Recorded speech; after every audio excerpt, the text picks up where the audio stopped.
talk about bumper plate safety. There's tons of information out there about how to snatch, how to clean and jerk, what bumpers to buy, what barbells to buy, but so far I haven't been able to find a resource that talks about how to set up your plates safely and how to organize it. And you would think it's relatively simple, and yet I've been to national weightlifting meets and competitions in high schools, and it's a mess. We get 3 mats. The one I'm standing on here and the ones off to my sides. These are cut down slightly. Normally it'd be 4-foot mat, 4-foot mat, 4-foot mat, but I have mine adjusted to match my rig so that everything lines up very neatly. But this is kind of where we want to be. The barbell in the middle, the plates to the side. We don't want the plates in the back. We don't want the plates in the front. We just want them to the side. I prefer them to be backfilled from the back from the larger plates, so you get your 45, 25, 10s, 2.5s, 5s, clams, and we go from there. And the PVC stick I have here, all this really is the bar end does not cross like that invisible line where the plates are at. So I don't want any plates in the bar path potentially. So if we have the bar almost fully loaded or at least even partially loaded, when we drop it, we don't want that bar to bounce onto the plates and off them. So if I'm cleaning here or snatching, I want the bar to be able to drop on a flat level surface. This way we know where it's going to go. It might bounce to some extent and it moves around, but it's predictable and it falls on a flat level surface.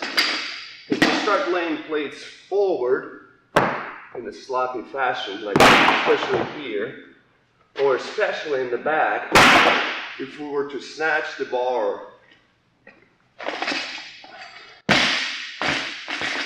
next thing you know, we don't know where it's going to be, and what we don't want it is to fall like this.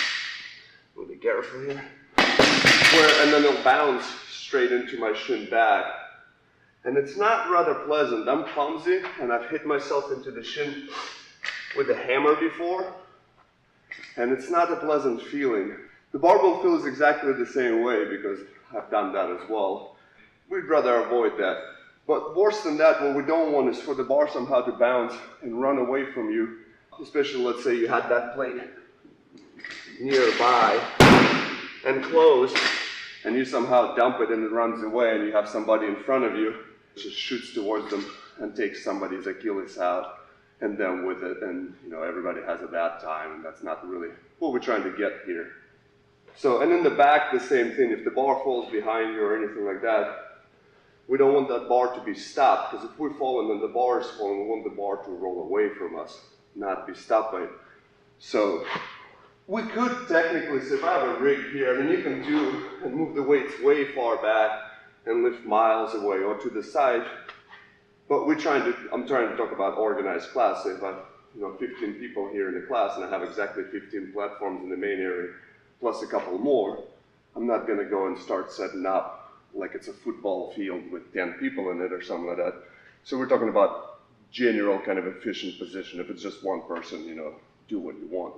So this part isn't so much how to set up the bumper plates on the bar or anything like that, or the layout of the platform. This is as far as relationships between platforms and such. So I do have the 4x6 mats here. It's not like the rolled floors, and not sure what I'd exactly do with that. But majority of the gyms that I've been to, they all have mats, so we're going to go and address this part. So the way I like the barbell set up is every 3 mats. So there's platform, mat, mat, platform, mat, mat.